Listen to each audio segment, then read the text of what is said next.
बिस्मिल्लाहिर्रहमानिर्रहीम। आइए मैं आपको एक सऊदी शख्स का वाक़या सुनाता हूँ। एक सऊदी नौजवान था, उसकी सैलरी 4000 रियाल थी और उसके अखराजात उसकी तनख्वाह से बहुत ज़्यादा थे।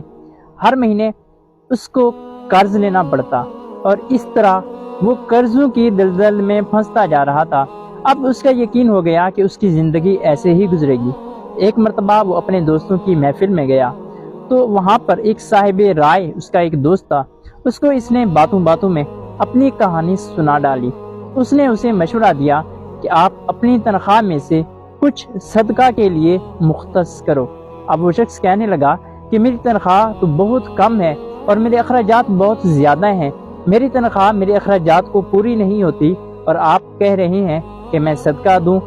लेकिन जब वो घर आया और अपनी बीवी को उसने ये तजवीज़ सुनाई तो उसकी बीवी ने कहा कि तजर्बा करने में क्या जाता है, हो सकता है कि अल्लाह अज़्ज़ा वजल हमारे लिए रिस्क के दरवाजे खोल दे। बहरहाल उसने अपने महीने की 4000 रियाल तनख्वाह में से 30 रियाल सदके के लिए मुख्तस कर दिए और महीने के आखिर में वो 30 रियाल सदका दिया करता था। एक वक्त ऐसा आया कि उसकी ज़िंदगी हल्की फुल्की हो गई और बहुत ही आसान ज़िंदगी हो गई।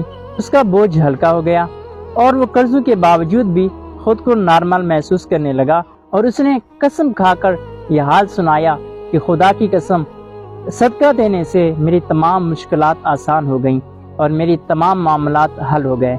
सल्लु अलल हबीब सल्लल्लाहु तआला अला मुहम्मद सल्लल्लाहु तआला अलैहि व आलिहि वसल्लम।